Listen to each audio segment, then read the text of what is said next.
It's not enough to just engage in brazen iconoclasm. The destruction of history must always be followed by a humiliation ritual. Case in point,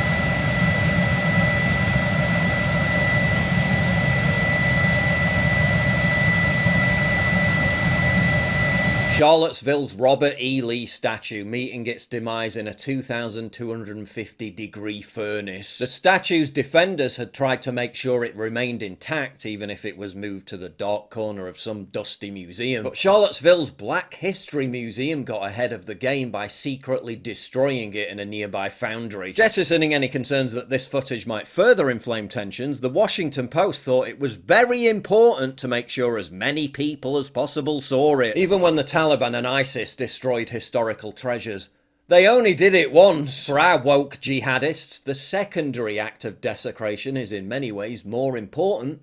Just to rub people's faces in it. It's both an overt projection of power and a subtle form of demoralization. The melted down statue will be turned into a new piece of public art. Can't wait to see what they come up with. People with no heroes and no accomplishments doing the only thing they know, crying to the courts to allow them to turn beautiful things that other people made into garbage. But while these cultural Maoists are great at tearing things down, they're not so skilled at replacing them with anything worthwhile or positive. Take the park itself, where the Robert E. Lee statue once stood. After its name was changed in true Maoist style from Lee Park to Market Street Park, the area is now one huge homeless encampment and dangerous drugs den, and what was once a pleasant stroll is now a treacherous minefield of vagrancy, degeneracy and violence. Progressivism chalks up another stunning victory. Charlottesville police are investigating a weekend stabbing in Market Street Park. They say it happened early Sunday morning. The victim is in stable condition and no arrests have been made. Yes, it may be a bit stabby, unsanitary and unsafe for your kids, but at least there's no statue to be offended by. But despite the statue's demise, some are hailing its meltdown as a kind of rallying cry. This would go hard as a profile pic. Statue face Chad. Maybe they should have just stuck it in the dark corner of a museum after all.